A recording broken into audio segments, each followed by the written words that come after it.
اعوذ باللہ من الشیطان الرجیم بسم اللہ الرحمن الرحیم۔ عزیزان من، آج مئی 1973 کی 13 تاریخ ہے اور درس قرآن کریم کا آغاز سورہ التوبہ کی آیت 73 سے ہو رہا ہے، 9/73۔ تجدید یادداشت کے لیے عرض کر دوں کہ سورہ انفال اور التوبہ میں جہاد کے متعلق تعلیم دی جا رہی ہے۔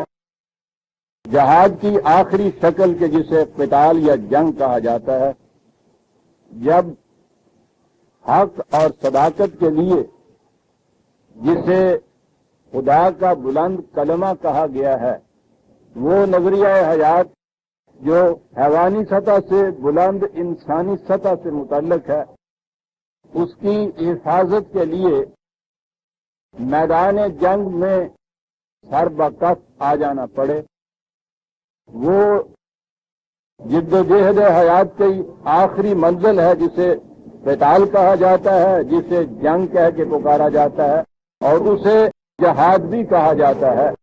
اب تو عام طور پہ جب جہاد کہا جاتا ہے تو اس سے وہی مقصود ہوتا ہے، لیکن بہرحال یہاں جہاد کی آخری شکل قتال کے متعلق تعلیم چلی آ رہی ہے، ہدایات ہے، رہنمائی ہے۔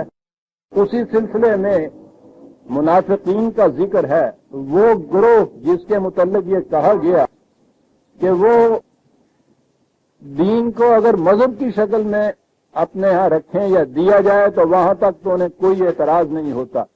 نماز، روزہ، حج، زکوٰۃ کی رسومات عطا کرتے ہیں، اسی قسم کے کچھ مناسک ہیں اور جن کی پیروی کرتے ہیں۔ کچھ پھر اعتقادات کا مسئلہ آ جاتا ہے، معتقدات میں پھر ساری شدت اس چیز کے اوپر ہوتی ہے، نظری زبانی معتقدات، اور اس حد تک تو وہ بڑے متشدد ہوتے ہیں، دیندار اپنے آپ کو کہلاتے ہیں، مذہب پرست ہوتے ہیں، لیکن جب معاملہ کہیں اس قسم کی قربانیوں کا آ جاتا ہے تو وہاں وہ جی چراتے ہیں، اعلانیہ انکار نہیں اس سے کرتے، اس لیے کہ منافقت کی بنیاد ہی عدم جرت پر ہے۔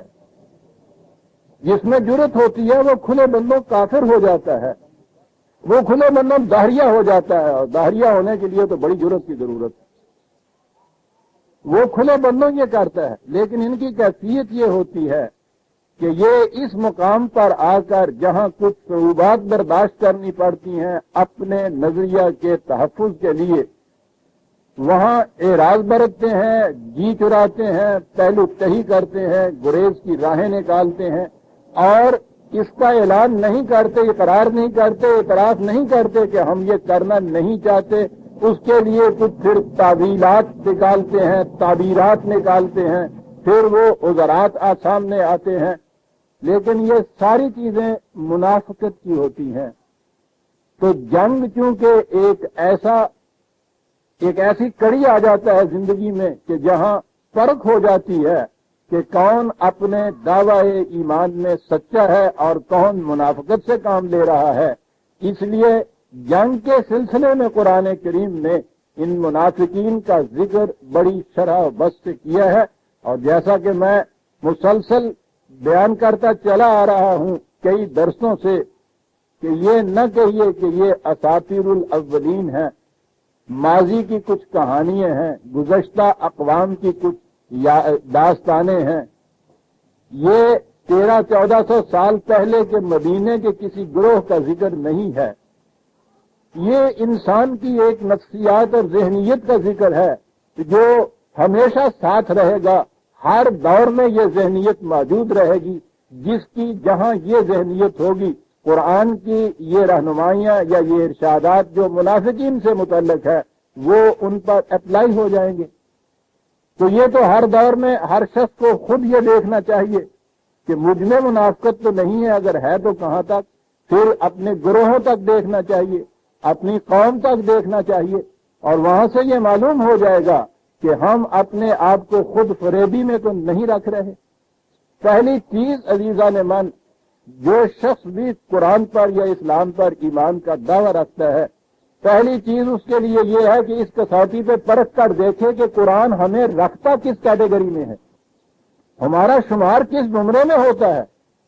یہ نہیں ہے کہ یہ مسلمان کے گھر میں پیدا ہو گئے یا زیادہ سے زیادہ من یقول آمنا باللہ وبالیوم الآخر وہاں تک ہو گئے اور پھر مطمئن ہو گئے کہ ہم مومنین کی کیٹیگری میں آ رہے ہیں۔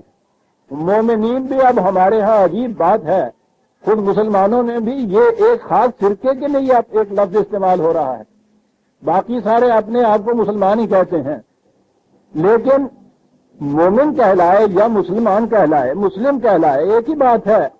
سوال تو یہ ہے کہ ہم جو خود ہی اپنے آپ کو ایک کیٹیگری میں شمار کر لیتے ہیں کہ ہم مسلم ہیں، اس کی آپ کے پاس سند کیا ہے؟ یہ اپنے آپ کو کچھ سمجھنے کی بات نہیں ہے۔ قرآن کریم نے مختلف کیٹیگریز بتائی ہیں انسانوں کی، ان کے مختلف گروہ ہیں، مختلف طبقات ہیں ان کے، اور اس کا تعلق ہے ان کے نظریہ حیات، ان کے اعمال زندگی سے۔ ان کے مطابق دیکھنا ہوگا کہ ہم کس کیٹیگری میں ہمارا شمار ہوتا ہے، اور یہ پرکھ ایک دفعہ کی نہیں ہے، یہ نیشنلٹی نہیں ہے کہ ایک دفعہ آپ نے لے لی اور اس کے بعد آپ بھی اور آپ کی اولاد بھی اس نیشنلٹی کے اندر اسی طرح سے شمار ہوتے چلے جائیں۔ یہاں تو ایک ایک سانس میں یہ چیز دیکھنا ہوگا۔ وَلَا تَمُوتُنَّ إِلَّا وَأَنْتُم مُّسْلِمُونَ کے معنی یہ ہیں کہ مرتے دم تک اس کی پرکھ کرتے چلے جاؤ کہ ہمارا شمار کس کیٹیگری میں ہوتا ہے۔ یہ ہے دین۔ تو جو کچھ پچھلے آیات میں آتا گیا ہمارے سامنے، وہ تو نظر آ رہا ہے کہ بہرحال میں کیوں آپ سے کہوں اپنے متعلق یا جس تاریخ میں سے ہم گزرتے چاہ رہے ہیں اس کے متعلق ہمارا شمار ان میں تو نہیں ہو سکتا کہ جس نے قرآن نے مومن یا مسلم کہا ہے۔ زیادہ سے زیادہ عام اصطلاح میں مذہب پرست آپ کہہ سکتے ہیں، قرآن تو انہیں مومن نہیں تسلیم کرتا۔ اب یہ جو گروہ ہے کہ زبان سے نام لیتا ہے تمہارے ساتھ ہونے کا، اور ساتھ ہونے کے لیے جس قسم کی خصوصیات، خدمات اور قربانیوں کی ضرورت ہے ان سے زبان سے انکار نہیں کرتا، دل سے ان کا مخالف ہے۔ ہر وقت ہر مقام پہ یہ کوشش رہتی ہے کہ ایسا وقت نہ آ جائے کہ جہاں اس چیز کی پرکھ ہو جائے۔ یہ گروہ بڑا ہی خطرناک ہوتا ہے، اور قرآن کریم نے تو پھر اب جو آیت ہمارے سامنے آئی ہے اس میں کفار اور منافقین میں فرق ہی کچھ نہیں کیا، جہاں تک ان کی مخالفت کا اور ان کی مخالفت کی مدافعت کا تعلق ہے۔ کہا کہ یا ایھا النبی جاہد الکفار والمنافقین واغلظ علیہم مأواہم جہنم بئس المصیر۔ اے نبی، کفار اور منافقین کے خلاف یہاں تو لفظ جہاد آیا ہے، ابھی میں واضح کر دیتا ہوں، آگے چند ہی آیات کے بعد اسے قتال کہا گیا ہے، جنگ کرو کفار اور منافقین کے خلاف۔ یہ جو میں نے ابھی کہا ہے کہ یہ جہاں تو لفظ جہاد ہے، ذرا آگے 9/123 9/123 یا ایھا الذین آمنوا قاتلوا الذین یلونکم من الکفار ولیجدوا فیکم غلظۃ واعلموا ان اللہ مع المتقین۔ یہاں یہ لفظ آیا ہے غلظۃ، اور یہاں قتال کا لفظ ہے، جنگ کا لفظ ہے۔ اب یہ دیکھیے کہ یہ جو چیز کہی گئی ہے، یہاں کہا ہے واغلظ علیہم، وہاں کہا گیا ہے قتال کے سلسلے میں کہ ایسی جنگ کرو کہ وہ تمہارے اندر شدت اور سختی محسوس کر لیں، وہ محسوس کر لیں کہ تم یوں ہی کچے نہیں ہو، چٹان کی طرح تم سخت ہو، فولاد کی طرح تم تیز اور صلابت والے ہو۔ یہ چیز محسوس کر لیں، اس حد تک جنگ کرو ان سے کہ وہ تمہاری قوت کا لوہا مان جائیں جسے ہم کہتے ہیں۔ اب یہاں کہا گیا ہے کہ واغلظ علیہم، یہ غلظت جو ہے عربی زبان میں، یہ رقیق القلب تو ہم اپنے ہاں استعمال کرتے ہیں، فلاں شخص بڑا رقیق القلب واقع ہوا ہے، رقت آ جاتی ہے، یہ بھی لفظ ہمارے ہاں ہوتا ہے، اس کے معنی نرم دل ہونا ہوتا۔ بالکل نرم دلی کے مقابلے میں جو دوسری مخالف اس کے سمت میں جو صفت آئے گی وہ غلظت قلبی ہوتی ہے۔ اردو میں ہم اسے یوں استعمال نہیں کرتے کہ ہمارے ہاں غلاظت کا لفظ اور معنوں میں استعمال ہونے لگ گیا ہے، ورنہ اس کے معنی گاڑے ہونے کے ہیں، سخت ہونے کے ہیں۔ رقت کے معنی پتلے ہونے کے ہیں اور نرم ہونے کے ہیں۔ نرم دلی کے لیے رقیق القلبی بولا جائے گا، اور عربی زبان میں یہ جو ہے غلظت جسے آپ کہتے ہیں اس کے مقابلے میں سختی کے لیے یہ لفظ بولا جاتا ہے، واغلظ علیہم، سختی کرو ان کے ساتھ۔ سختی کرو کے معنی یہ نہیں ہے کہ وحشت و بربریت کا سلوک کرو، بلکہ اتنی بڑی قوت سے ان کا مقابلہ کرو جسے ہم یہاں کہتے ہیں کہ ان کے ایول ڈیزائنز کو کرش کر کے رکھ دو۔ یہ جو تمہارے دین کے خلاف اس قسم کی سازشیں کرتے ہیں، اس قدر سختی سے مقابلہ اس کا کرو کہ اس کی جرت ان کے اندر نہ رہے، حوصلہ نہ کریں اس بات کا، ہمت نہ کریں اس بات کی۔ کسے کہا جائے گا؟ اور یہی چیز ہے جسے کہا گیا ہے جو ہمارا بینا ہوں اشداء علی الکفار، وہاں لفظی شدت کا آیا ہے کہ ان کی صفت یہ ہے کہ ایک دوسرے کے ساتھ تو بہت نرم دل ہوتے ہیں اور مخالفین کے مقابلے میں چٹان کی طرح سخت ہوتے ہیں۔ اسے کہتے ہیں غلظت، دل کا سخت ہونا جو ہے۔ یہاں ایک چیز بڑی اہم آتی ہے ہمارے سامنے۔ نبی اکرم صلی اللہ علیہ وسلم کے متعلق سورہ آل عمران میں 3/158 3/158 کہا گیا ہے کہ فَبِمَا رَحْمَةٍ مِّنَ اللَّهِ لِنتَ لَهُمْ وَلَوْ كُنْتَ فَظًّا غَلِيظَ الْقَلْبِ لَانفَضُّوا مِنْ حَوْلِكَ۔ یہاں وہ لفظ آیا ہے، کہا ہے کہ یہ خدا کی رحمت ہے اے رسول کہ تو نرم دل واقع ہوا ہے، محبت بھرا دل رکھتا ہے۔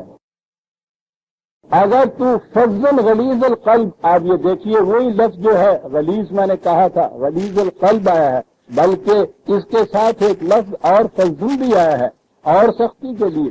اگر تو کہیں سخت دل کا ہوتا، سنگ دل ہوتا، تو تیرے گرد یہ لوگ کبھی جمع نہ ہوتے، بھاگ جاتے تم سے۔ یہاں رسول اللہ صلی اللہ علیہ وسلم کی ایک خصوصیت کبریٰ بتائی ہے، حضور کا نرم دل ہونا، اور اس کے برعکس کہا کہ اگر تو غلیظ القلب ہوتا تو یہ لوگ جو تیرے گرد اس طرح پروانہ وار جمع ہو گئے ہیں کوئی بھی تیرے ساتھ نہ رہتا۔ گویا یوں بظاہر نظر آتا ہے کہ یہاں یہ جو ہے غلیظ القلب ہونا، قرآن نے اسے معیوب قرار دیا ہے۔ یہاں یہ کہا ہے وَاغْلُظْ عَلَيْهِمْ، وہی لفظ استعمال ہوا ہے، شدت اختیار کرو۔ اب یہ چیز جو ہے بظاہر متضاد نظر آتی، اور یہی وہ چیز ہے جس کے لیے میں نے خاص طور پہ اس نقطہ کو میں سامنے لانا چاہتا ہوں۔ ہمارے ہاں تو جس شخص کے متعلق کہا جائے کہ بڑا سنگ دل ہے، اس کے معنی یہ ہے کہ وہ ساری زندگی میں، زندگی کے ہر دور میں، ہر گوشے میں، ہر شعبے میں وہ سنگ دلی کا مظاہرہ کرتا ہے، وہ ہے سنگ دل۔ یعنی جس کے متعلق کہا جائے کہ وہ سنگ دل ہے، اس کے معنی یہ ہے کہ یہ اس کی ایک مستقل خصوصیت ہے، سنگ دلی۔ اس کے مقابل میں کہا اگر جائے کہ وہ بڑا نرم دل ہے تو یہ بھی اس کی ایک مستقل خصوصیت بتائی جائے گی، نرم دل۔ ذہن میں فوراً نقشہ آ جائے گا سنگ دل کا بھی اور نرم دل کا۔ جب بھی کسی سنگ دل کے متعلق بات ہوگی تو پہلے کہا جائے گا کہ میں اس سے کیا توقع رکھتی ہوں، بڑا سنگ دل واقع ہوا، اس سے ساتھ نہ جانا۔ یہ شخص بڑا رحم دل واقع ہوا ہے، بڑا نرم دل واقع ہوا ہے، بڑا رقیق القلب واقع ہوا ہے۔ تو گویا یہ ان کی سیرت کا مستقل طور پہ ایک پہلو ہے کہ سنگ دل نرم دل نہیں ہو سکتا اور نرم دل سنگ دل نہیں ہوتا۔ سنگ دل ہے تو سنگ دل ہے، نرم دل ہے اور نرم دل ہے۔ اور یہاں یہ صورت بیان کی جا رہی ہے کہ یہ خدا کی رحمت ہے کہ تو بڑا نرم دل واقع ہوا ہے، اور دوسرے مقام پہ یہ کہا گیا ہے کہ ان کے ساتھ بڑی سنگ دلی سے کام لو، بڑی سختی سے کام لو، دو متضاد صفات کا بیان ہو رہا. بڑی عجیب و غریب کتاب ہے عزیزان، میں کہتا ہوں انسانی نفسیات اس میں جھلک کے اوپر آ جاتی. یہی نہیں، اب ذرا آگے بڑھیے. خدا کی صفات آپ دیکھتے ہیں کس قدر متضاد نظر آتی ہیں قرآن کے اندر. ایک طرف وہ غفور الرحیم ہے اور دوسری طرف وہ شدید العقاب ہے.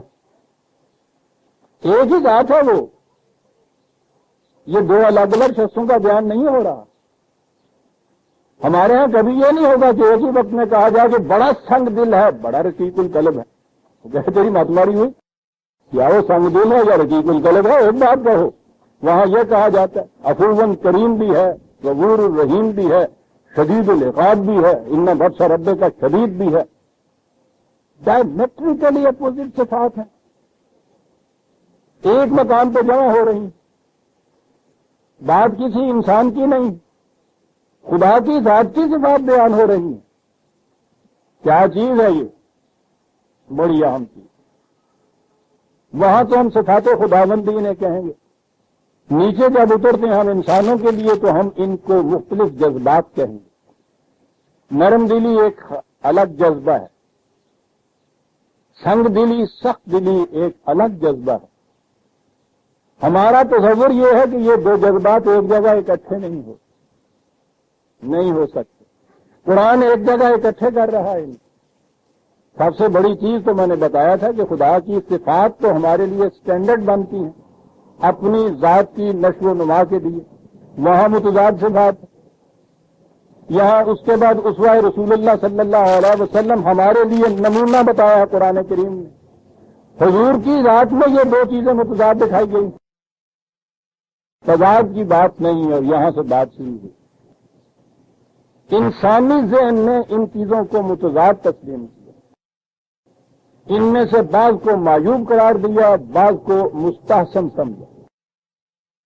رحم دلی ایک مستحسن جذبہ گنا جاتا ہے. نرم دل، رقت قلب، مستحسن جذبہ.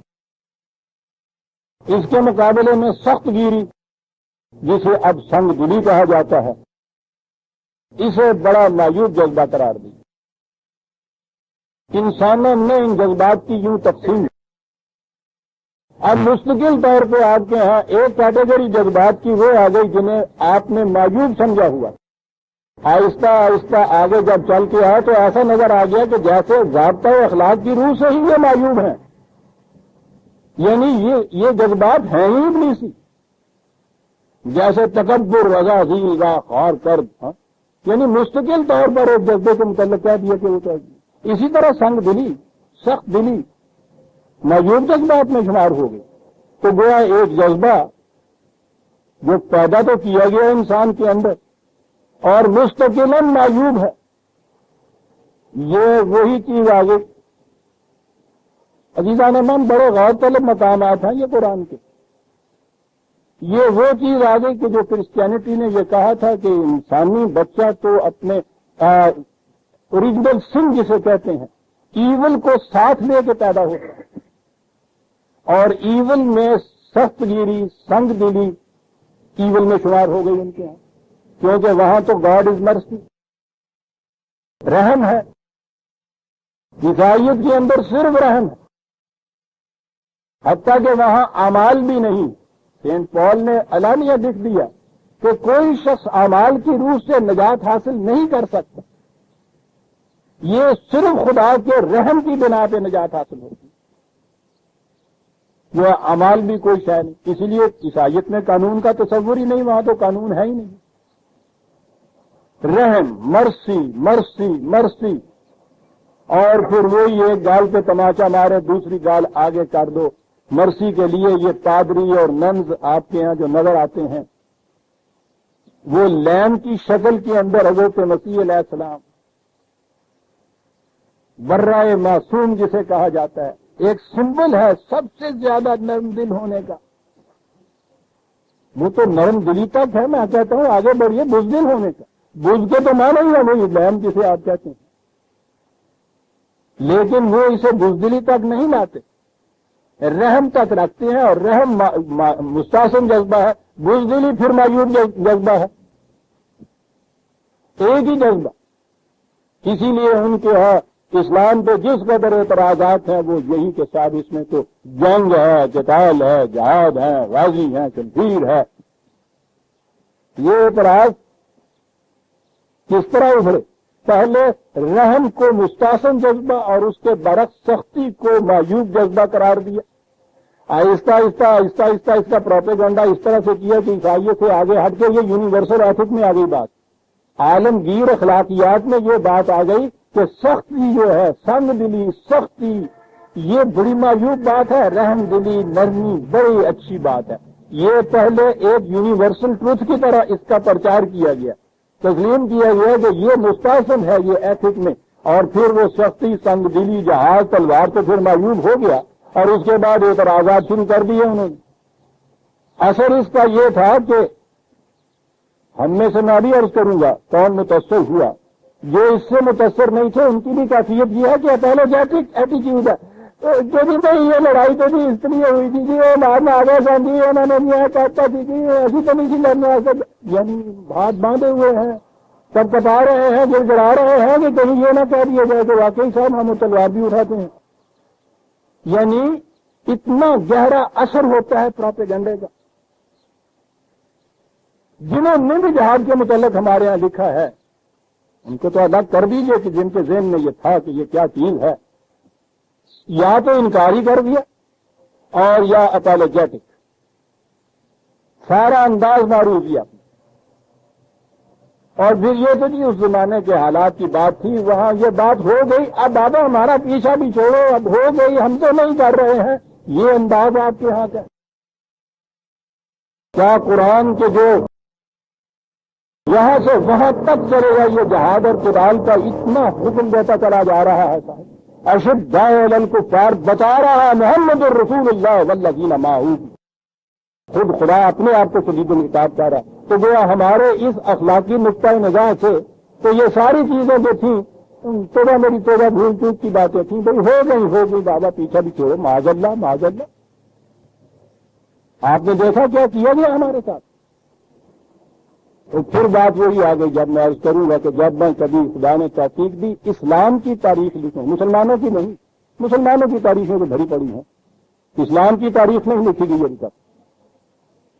اسلام کی تاریخ میں میں یہ چیز بتاؤں گا کہ کس طرح سے انتقام لیا گیا ہے اسلام سے اور مسلمان سے اس قسم کی اخلاقی جذبات کو اس کے اندر داخل کرنے. اور اس سازش میں جو پارٹ ہمارے یہاں تصوف نے پلے کیا ہے بہت گہرا. آپ دیکھتے ہیں تصوف کی ان کے یہاں خانوادے الگ کتنے ہوں، ایک قدر مشترک اس کے اندر ہوتی ہے، انکساری، عجز، رحم دلی. کبھی آپ نے نہیں سنا ہوگا کہ جی فلاں وہ تصوف میں صوفیہ یا اولیاء جو ہیں انہوں نے کبھی تلوار اٹھائی، سختی کی، اسلام کی تبلیغ ان کے ہاں کی جو بھی بتائیں گے کرامات انہوں نے دکھائی صاحب، اور اس کے ہاں یہ ٹھاکے کر رہے ہیں، منی ہو یا چلے جا رہے ہیں، ہو جا کخ مسیدہ. یعنی آپ کے یہاں کے محاورے ہیں یہ. تصوف کی بنیاد اس کے اوپر وہی کرسچینٹی کا نرم، رحم دلی، انکسار، عجز، جھکنا، کخ مسیدہ ہو جانا. پورا ہمارے ہاں روہیلکان کے وہ پٹھان تھے نا جنہوں نے یہ کہا کہ تھے ہم پوت پٹھان کے دل دو موڑ، شرم لگے رگھو ناتھ کے ان کا نہ جائے توڑ. ٹھیک ہے، پٹھانوں کے بیٹے تھے، فوجوں کے منہ موڑ دیتے تھے. اب جو آ کے اس آستانے کے اوپر گرے ہے ان کا نہیں توڑا جاتا. یہ انتہائی کمال ہے. تو سب انتہا ہی سازش، اتنا مستحسن کر کے بتایا اس جذبے کو کہ خدا کے مقربین کی مستقل علامت ہو گئی ہے. اور اس کے خلاف یہ مغلوب علیہم اور اشداء علی الکفار والی باتیں جتنی ہوئی آپ کے یہاں معیوب قرار پا گئے. آپ غور کر رہے ہیں کتنی بڑی سازش. اور جب سے یہ جذبہ نکلا ہے اس کے اندر سے، اس کے بعد جو ذلیل سے ذلیل ہونی شروع ہوئی قوم. عزیزان من، دنیا کے اندر زندہ رہنے، بلند ہونے، سرفراز ہونے کا تو راز قوت کے اندر ہے. قوت ہلاکت چنگیز والی نہیں.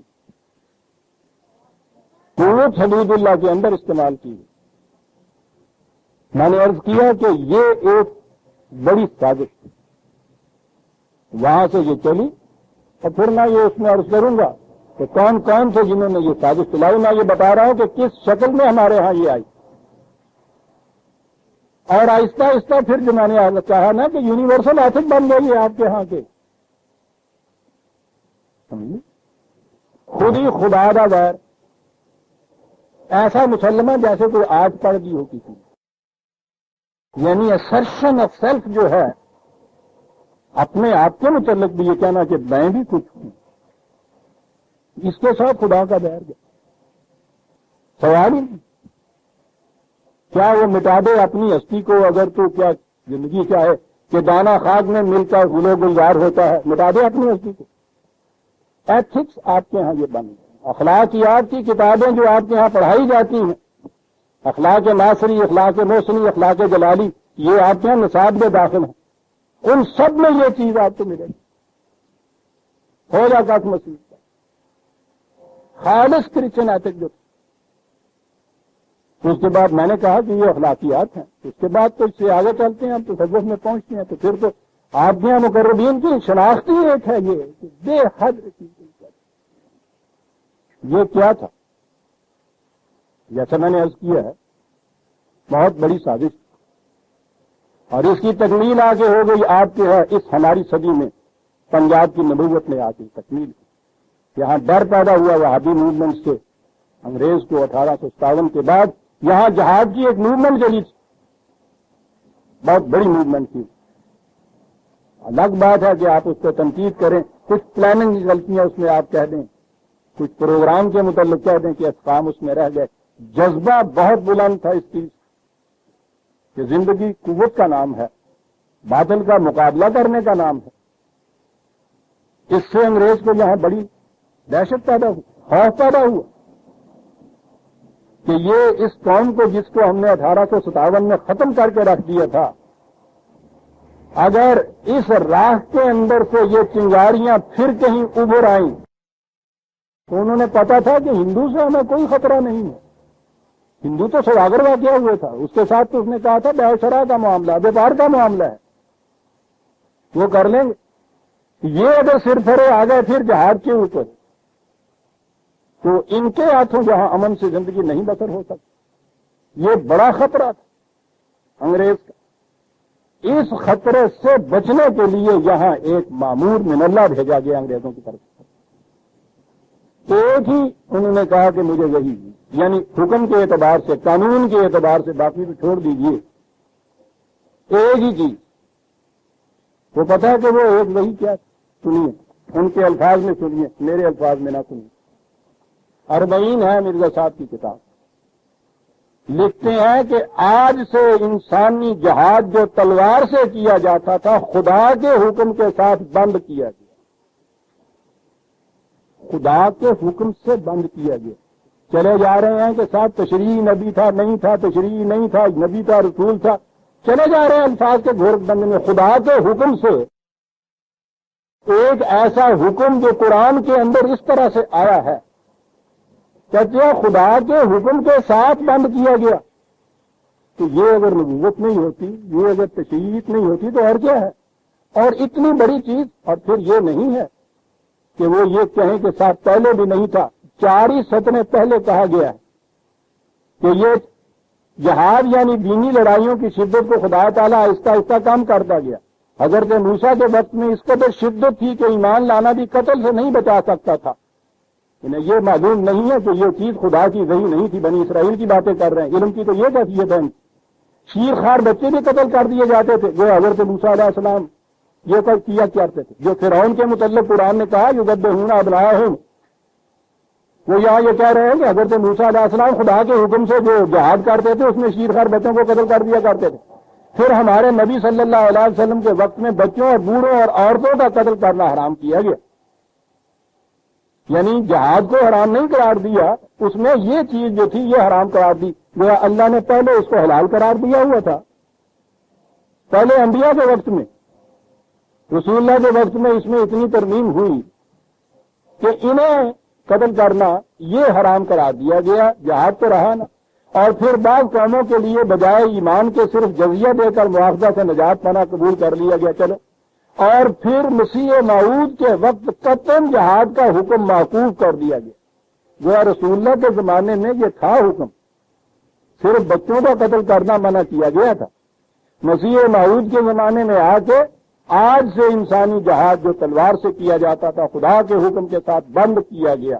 اب اس کے بعد جو شخص کافر پر تلوار اٹھاتا ہے اور اپنا نام غازی رکھتا ہے وہ اس رسول کریم صلی اللہ علیہ وسلم کی نافرمانی کرتا ہے جس نے آج سے 1300 برس پہلے فرما دیا ہے کہ مسیح موعود کے آنے پر تمام تلوار کے جہاد ختم ہو جائیں گے۔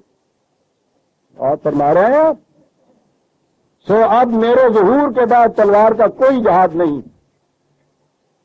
اور اس کے بعد پھر ان کے شعر تو مشہور ہی ہیں، پتہ نہیں ان کو شعر کون کہتا ہے، اب چھوڑ دو جہاد کا ہے دوستوں خیال، دی کے لیے حرام ہے اب جنگ اور قتال، حرام ہے اب جنگ اور قتال۔ اور فرما رہے ہیں کہاں سے یہ سازش شروع ہوئی، کہاں آ کے نقطے کا بند اس کا آ گیا، حرام ہی ہو گیا، خدا کے حکم سے حرام قرار دیا گیا، ذاتی اجتہاد نہیں ہے۔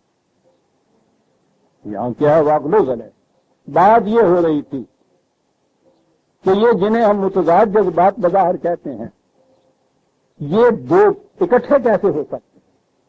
اور ان دو کا ہی ذکر نہیں، قرآن میں آپ صفات خداوندی کو دیکھیے، اکثر و بیشتر آپ کو نظر آ جاتی اس میں متضاد صفات۔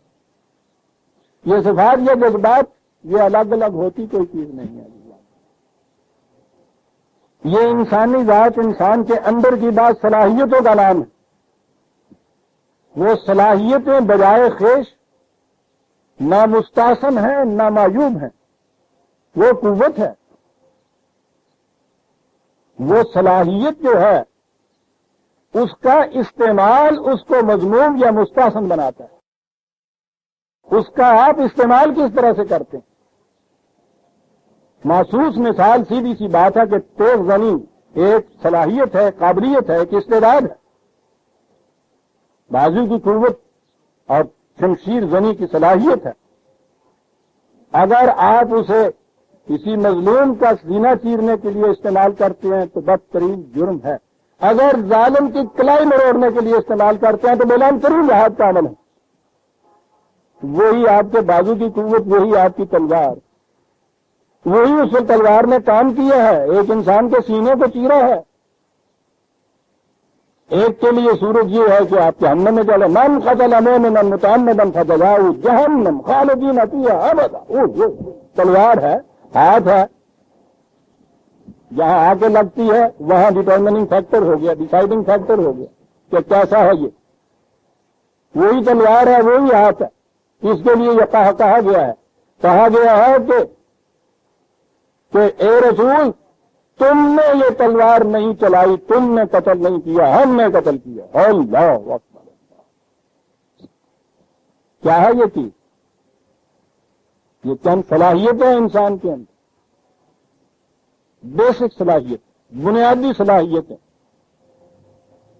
یہ صلاحیتوں میں سے کوئی بھی ایول نہیں ہے، کوئی بھی ان میں سے مذموم نہیں ہے۔ مینا سزد خدائرہ کہ وہ ایسی چیز دنیا میں انسان پیدا کرے کہ جس کے اندر شر اور ایول بھی خود پیدا کر کے رکھ دے۔ مینا سزد خدائرہ لیدک الخیر، وہ تو کہتا ہے اس کے ہاتھ سے تو جو کچھ آئے گا خیر ہوگا، وہ خیر کے مقابل میں شر ہوتا ہے نا، ایول وہاں سے نہیں آتا۔ یہ تو ایران کی مجوسیت تھی کہ جس نے خیر اور شر کو دو مستقل بذات قوتیں قرار دے کے ایک دوسرے کے خلاف ہر وقت ان کو ٹکراؤ ان کا شروع ہو۔ یہ مستقل بذات الگ الگ قوتیں نہیں ہیں، قوت ایک صلاحیت ہے۔ میں نے کہا نا کہ محسوس طور پہ تو بات آسانی سے سمجھ آ جاتی ہے نا۔ پہلی چیز تو یہ ہے کہ زندہ رہنے کے لیے، زندگی کی حفاظت کے لیے قوت کی بڑی ضرورت ہے نا۔ طاقتور جتنے بھی ہیں وہ بہرحال اپنے آپ کو بھی محفوظ رکھ سکتے ہیں، دوسروں کی حفاظت بھی کر سکتے ہیں، طاقت کا ہونا ضروری ہے۔ اب طاقت کا استعمال ہو گیا، محلے کے اندر کا طاقتور اگر اس محلے کی بچیوں کی عصمت کی حفاظت کرتا ہے اپنی قوت سے، بلند ترین درجے میں طاقت کا استعمال ہو رہا ہے۔ اور اگر یہی طاقت والا شخص کسی بچی کو اغوا کر کے لے جاتا ہے تو اس کی طاقت یہی ابلیسی ہو گئی تھا. طاقت میں جائے خیش نہ کوئی ملوکیت کا ملائکہ کا جذبہ تھا نہ ابلیس کا جذبہ تھا. ایک صلاحیت ہے، سوال صرف اس کے استعمال کا ہے. ہم استعمال کے مقامات کو اکٹھا کر کے کہتے ہیں متضاد ہیں صاحب، یعنی یہ قوتیں متضاد ہیں. بدلہ لینا اور معاف کر دینا متضاد ہے صاحب. سوال یہ نہیں ہے، سوال تو مقامات کا ہے. کس مقام پہ بدلہ لیا جاتا ہے، کس مقام پہ معاف کیا جاتا ہے. یہ جو قوتوں کا استعمال ہے اس کے لیے خدا نے ایک معیار، ایک حدود مقرر کی ہے. یہ ہے جو وحی کا مقام. اور قرآن میں جہاں جہاں آپ دیکھیں گے بظاہر ہمیں متضاد صفات خداوندی نظر آئیں گی، وہاں آپ دیکھیں گے اس مقام کو کہ کہاں اس صفت کا ظہور ہوا ہے. وہاں آپ کو نظر آئے گا کہ یہاں واقعی یہ صفت ہونی چاہیے تھی، یہاں پکڑنا ہی ضروری تھا، یہاں چھوڑنا ہی ضروری تھا. تو انسانی صلاحیتوں کے استعمال کے متعلق جو حدود اور معیار قرآن نے مقرر کیے ہیں، یہ ہے چیز جو ان قوتوں کے استعمال کو مستحسن اور اس کی خلاف ورزی کو مذموم قرار دیتی. لہذا وہی رسول جس کے متعلق کہا ہے کہ یہ خدا کی رحمت ہے کہ تو نرم دل واقع ہوا ہے، تنگ دل نہیں واقع ہوا. ان مقامات میں وہاں یہ ہے کہ ورنہ یہ تیرے گرد جو اپنے جمع ہوئے ہیں یہ جمع نہ ہوتے. اپنوں کے ساتھ کے جو آپ سے ہم آہنگ ہیں، آپ کے مشن کے ساتھ چلنے والے، انسانیت کی بہبود و مرفع الحالی میں آپ کے ساتھ تعاون کرنے والی جماعت جو ہے، وہاں اس سربراہ کا، اس قائد کا، اس کا ہمدرد نرم دل رحماء بینہم ہونا نہایت ضروری ہے. لیکن جہاں مقابلہ آ کے پڑ جائے کہیں مقابل کے غنڈوں کے ساتھ اور ان بدماشوں کے ساتھ کہ جو دنیا میں انسانیت کا گلا گھونٹ دینے کے لیے قوتیں جمع کر رہی ہیں، وہاں ان کا مقابلہ کرنا سخت سے سخت ہو جانا جو ہے یہی صفت انسانیت ہے. اشداء علی الکفار رحماء بینہم، یہ متضاد صفتیں نہیں ہیں. آپ سوچیے تو صحیح، جسے آپ غیرت کہتے ہیں، حمیت جس کا نام دیتے ہیں، بڑا مستحسن جذبہ ہے نا وہ. غیرت اور حمیت غصے کے بغیر آ ہی نہیں سکتی. اگر غیرت کے مقام پہ کوئی شخص نرمی برتتا ہے اسے بے غیرت کہتے ہیں. سوال تو یہ ہے کہ کون سا مقام ہے جہاں کسی صفت کا ظہور ہونا چاہیے. یہ ہے قرآن کی تعلیم عزیزان من. خدا کی صفات جو بیان ہوئی ہیں ان پہ غور کیجئے تو آپ کو یہ نظر آئے گا کہ انسان کے اندر وہ جو صفات ہیں انہیں کن مقام پر صرف کرنا وہ صفات خداوندی کا تقرب ہے اور اس کے خلاف صرف کرنا ابلیسیت ہے. ایک ہی قوت ہے. کیوں کہتے ہیں اسے بے غیرت؟ غزال کسے کہتے ہیں؟ ان ریزنیبلی جو شخص قوت کا ہی استعمال کرے، مستبد، تھوڑی جلدی ٹیمپر کر جاتا ہے. اس کے معنی یہ ہوتا ہے کہ وہ ریشنلی بات نہیں کرتا، ریزن پہ نہیں آتا، دھاندلی میں چاہتا ہے. غصے کا استعمال ہے نا.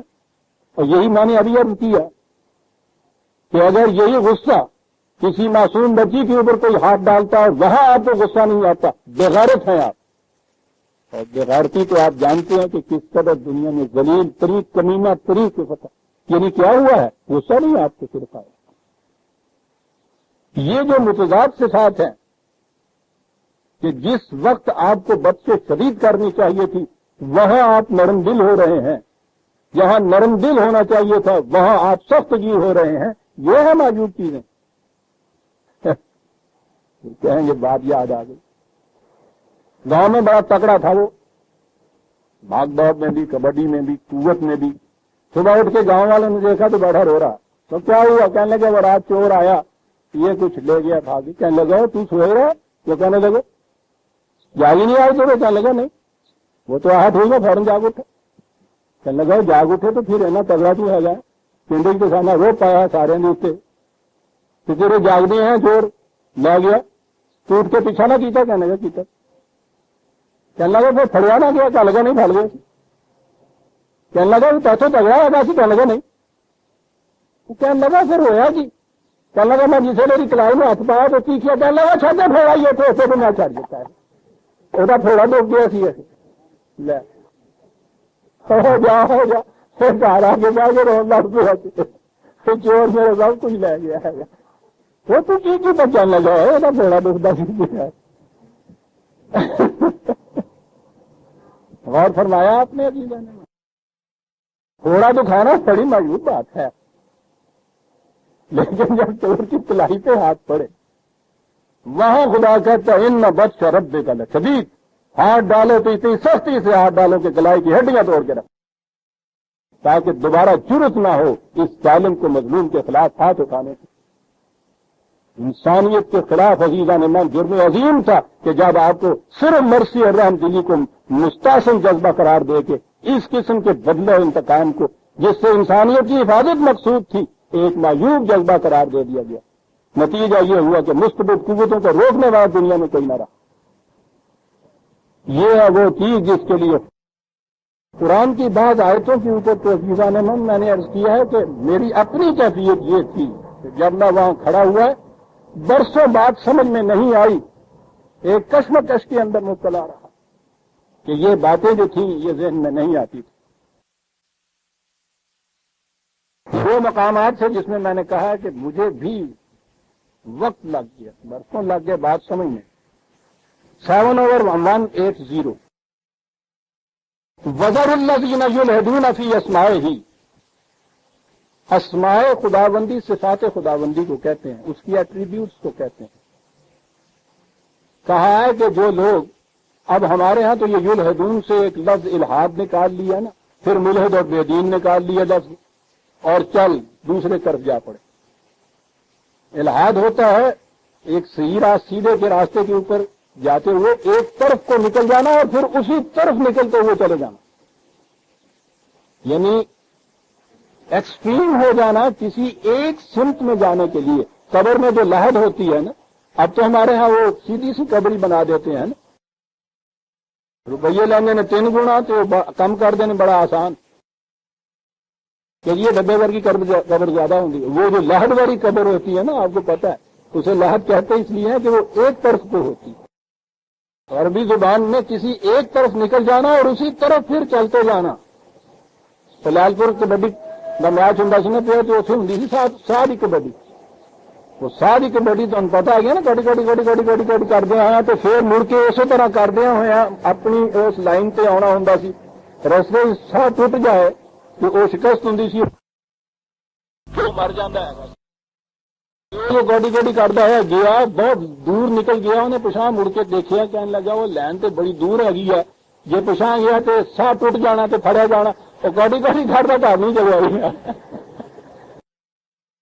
یہ سے کہتے ہیں علاج طرف نکل جانا آیت یہ تھی جب تک یہ بات سمجھ میں نہیں آئی تھی یلحدون فی اسمائہ ہی کیا بات کہا وزر الذین یلحدون اتنے خطرناک ہیں وہ لوگ جو خدا کی کوئی ایک صفت لے کر اس میں ایک طرف کو شدت سے نکلتے چلے جائیں ایکسٹریم پر چلے جائیں کہا ان کا ساتھ چھوڑ دو ان کو ساتھ نہ رکھنا چھوڑ دو ان کو بڑے خطرناک ہیں یہ ذہن میں بات نہ آئے کہ صفت تو خدا کی ہے ہمارے ہاں عام طور پہ یہ چیز ہے کہ جتنا زیادہ انسان اس رنگ میں رنگا جائے اتنا ہی زیادہ مقرب ہوتا ہے اگر کسی اس کی کوئی صفت لے کر اور اس میں آدمی ایکسٹریم تک نکل جائے تو یہ تو بڑی مستحسن بات ہونی چاہیے تھی قرآن اتنا ہی نہیں کہتا کہ تم نے ایسا نہ کرنا کہتا یہ ہے کہ جو ایسا کرے چھوڑ دینا ان کو ان کے ساتھ نہ چلنا کیا چیز ہو گئی یہی بات جو ابھی میں نے کہا عیسائیت نے رحم کی صفت دی صفت ہے خدا کی اور اس میں انہوں نے الحاد برتا ایک ہی طرف نکل گیا عدل ان کے ہاں ہے نہیں مرسی ہے صرف یہ ہے الحاد فی اسماء کتنی بات عجیب کہی تھی قرآن نے وزر الذین چھوڑ دینا ان کو ان کا مسلک نہ کہیں اختیار کر لینا ویسے بڑا جازب اور بڑا فریب نگاہ کا مسلک نظر آئے گا خدا کی کسی ایک صفت کے اندر اتنا زیادہ آگے چلے جانا کہا ان کو ان کا مسلک نہ اختیار کرنا چھوڑ دینا ان لوگوں کو بڑی خطرناک بات ہے اور یہ خطرناک اسی لیے عزیزان مان کہ وَلِلَّهِ الْأَسْمَاءُ الْحُسْنَى فَادْعُوهُ بِهَا، کہا جتنی اس کی صفات ہیں، حسنہ کے معنی ہے ان میں توازن برقرار رکھتے ہوئے ساری صفات کو اپناؤ، فَادْعُوهُ بِهَا، لیکن الحسنى ہونا چاہیے اسماء کو۔ قرآن ہے عزیزان مان، کوئی صفت بھی مذموم اور معیوب نہیں ہو سکتی۔ خدا کی صفت اور مذموم ٹھیک ہے، رحم بھی صفت ہے، اس کا جبار ہونا بھی صفت ہے، کرو کیا؟ دونوں صفتیں پیدا کرو، الحسنى کے مطابق پیدا کرو، توازن برقرار رکھو، فَادْعُوهُ بِهَا، ان سب سے کو سامنے رکھ کے پکارو، کہ مانے اپنے اندر ان چیزوں کو پیدا کرو الحسنى کے ساتھ۔ اور آگے ہے وَذَرُوا الَّذِينَ يُلْحِدُونَ فِي أَسْمَائِهِ، جو اس کی بعض صفات کو لے کر اس میں ایک ہی طرف کو نکل جاتے ہیں، بالکل ان کا ساتھ نہ دینا، چھوڑ دو ان کو، بڑے خطرناک ہے۔ سَيُجْزَوْنَ مَا كَانُوا يَعْمَلُونَ، اور زمانہ بتا دے گا کہ یہ جو روش اختیار کیے ہوئے ہیں اس کا نتیجہ کیا ہے، صاحب بتا دیا زمانے نے۔ کرسچینٹی میں کوئی مملکت بھی ایسی نہیں ہے جو اس صفت کے اوپر اب ایمان رکھتی ہو یا عمل کر رہی ہو کہ بدلہ نہیں لینا چاہیے، رحم ہی رحم ہونا چاہیے۔ زمانے کے تجربے نے بتا دیا کہ باطل کے اوپر حکم، کہا سیجزون، بہت جلدی پتہ چل جائے گا۔ انہوں نے تو یہ چیز کی، لیکن آپ کے ہاں ابھی تک میں نے کہا ہے نا کہ وہ ایک عالمگیر ضابطہ اخلاق بنا، یونیورسل ایتھک بنا، تصوف میں آ کے اور زیادہ اس میں شدت پیدا ہوئی ہے۔ الحاد فی الاسماء ہے یہ، کس قدر نگاہ فریب ہے یہ بات۔ بظاہر آپ دیکھیں گے نا کہ جس قدر بھی کوئی خدا کی کسی ایک صفت میں جتنا زیادہ آگے چلا جائے گا اتنا ہی ہمارے نزدیک زیادہ معزز اور مکرم اور مقرب بن جاتا ہے۔ وہ اس کو الحاد فی الاسماء کہتا ہے، بالکل نہیں۔ اور یہ الحسنى ہے اس کی صفات کو پکارنا، کہ ایک جگہ وہ لینتا لہم ہے وہی رسول، رحمت ہے وہی رسول، دوسری جگہ کہا ہے کہ وغلظ علیہم وہی رسول۔ نہ اس غلظت میں اس نے تشدد برتا، نہ اس نرمی میں اس نے تشدد برتا، دونوں کو اپنے مقام پہ رکھ، مخالفین کی قوتوں کو اس طرح سے توڑا کہ آخری ان کا مرکز جو مکہ تھا اس کو بھی فتح کی۔ لیکن جب وہ پابج اولا سامنے آئے تو وہ جو سامنے آئے تھے وہ لوگ تھے جنہوں نے ذاتی طور پہ بھی آپ کو اذیت پہنچائی ہوئی تھی۔ پوچھا انہوں نے کہ اس وقت تمہارے ساتھ کیا ہے برتاؤ کیا جائے، وہ کہنے لگے کہ ہم عرب ہیں، جیسا عرب دشمنوں کے ساتھ برتاؤ کیا کرتے تھے۔ ٹھیک ہے، وہ تو دشمنوں کو قتل کر دیا کرتے تھے، یہ تو قریش تھے، عرب تھے، اور وہ تو جرگوں والی لوگ قوم تھی۔ انہوں نے کہا جیسے دشمن دشمنوں کے ساتھ کیا کرتے ہیں، عرب ہیں جیسے عرب عربوں کے ساتھ کیا کرتے ہیں۔ آپ نے کہا کہ ٹھیک ہے میں عرب بھی ہوں لیکن میں خدا کا عبد بھی ہوں، خدا کا عبد ایسے مقام کے اوپر ذاتی انتقام نہیں لیا کرتا۔ لا تثریب علیکم اليوم، یہ خدا کی صفت عفو جو ہے وہ یہاں آئی، خدا کی صفت بطش کی جو تھی وہ مکے کے فتح کرنے کے اندر آئی۔ ایسا ضروری ہے ہم صفات کا رحم کا جذبہ۔ تو یہ حضرت عمر کے متعلق تو معلوم ہے نا کہ ہاتھ میں درا لیے ہوئے ہیں، چلے جا رہے ہیں، اینو مار اینو وڈ کھل لا تگڑا ساتھ، یہ ایک تصور ہمارے ذہن میں اتنا غلط تصور دیا ہوا ہے۔ ایک شخص کو گورنر منتخب کیا، گورنری کے اس کے آرڈرز لکھوا رہے تھے، منشی بیٹھا ہوا تھا، کاتب لکھوا رہے تھے، وہ پاس بیٹھا تھا۔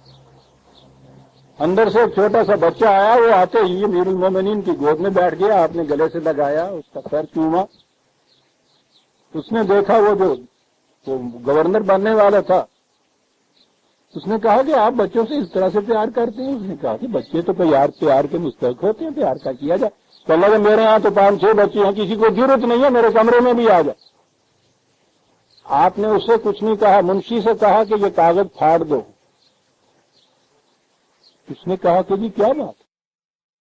کہنے لگے میں نے تمہاری وہ صفات تو سن رکھی تھی، پرکھ بھی رکھی تھی، جس سے میں سمجھتا تھا نظم بڑی زندگی سے کرو گے، لیکن یہ بات جو تم نے کہی ہے، جس کے سینے میں اپنی اولاد کے لیے رحم نہیں، اس کے سینے میں رعایا کے لیے رحم کب ہوگا؟ اس لیے تم گورنری کے ماجر نہیں ہو سکتے، گورنری کے اہل نہیں ہو سکتے اگر سینے میں محبت نہیں ہے۔ اور وہی عمر ہے کہ جب سنتا ہے کہ بیٹے سے ایک خطا ہوئی اور گورنر مصر نے اس کو سزا دی اپنے گھر کے اندر، جسے پبلک میں دینا چاہیے تھا، اسے بھی بلا بھیجا، گورنر کو بھی بلا بھیجا، بیمار بیٹے کو ننگی اونٹ کی پیٹھ سے اوپر کرنے لگے، یہاں بھیجو آپ۔ وہاں آیا، وہ بیمار تھا، بیٹا حقیقی، اور یہ کہا کہ وہ سزا پبلک میں دی جائے گی۔ صحابہ نے کہا کہ بیمار ہے، اس وقت مر جائے گا۔ اس نے کہا کہ یہ چیز میرے لیے نہیں، سزا تو بھگتنی ہوگی، دوہری سزا اس کو بھی دوں گا جس نے امیر المومنین کا بیٹا سمجھ کے اس کو سر عام سزا نہیں دی جو قرآن کا حکم ہے، گھر کے اندر سزا دی ہے، اس کو تو الگ سزا دوں گا، اور اسے الگ سزا دی جائے گی۔ صاحب اسے وہ سزا جو دی، اس سزا میں مر گیا حقیقی بیٹا۔ ان بطش ربک لشدید۔ اور رحم کی کیفیت یہ ہے کہ وہ گورنر اگر یہ کہتا ہے کہ صاحب آپ محبت کرتے ہیں، وہ کہتے ہیں تم اس کے اہل نہیں ہو۔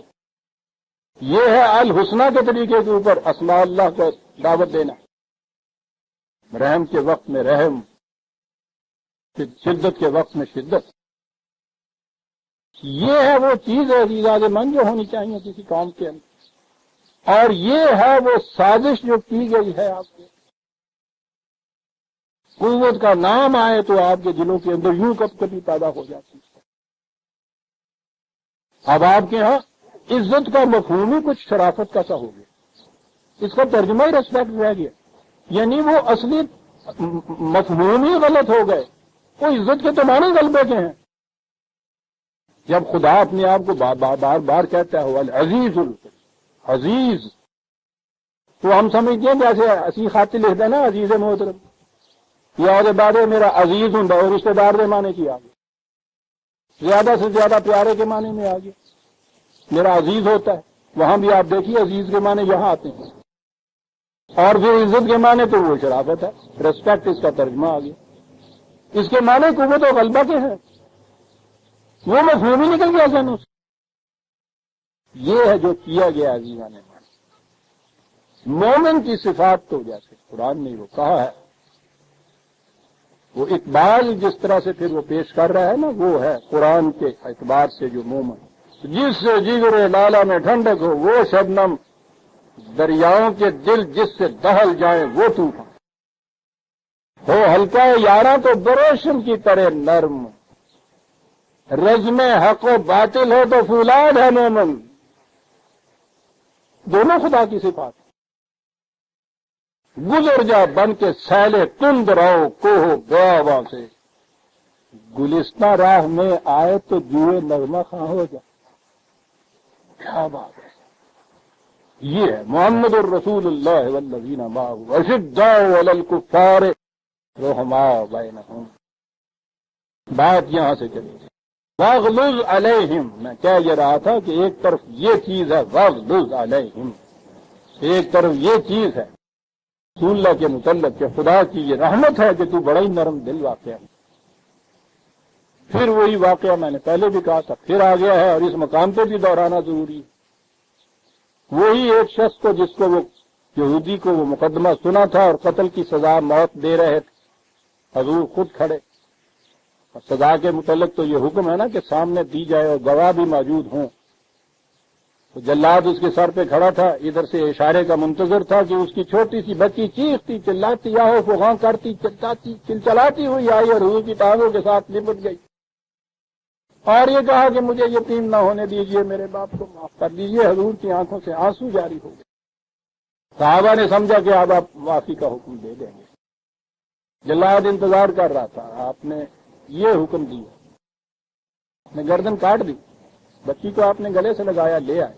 صحابہ نے پوچھا کہ یہ کیا بات تھی، آپ کی آنکھوں سے آنسو کیوں پھر اس وقت جاری ہوئے، اور اگر آنسو جاری ہوئے تھے تو پھر وہ حکم کیوں دیا گیا؟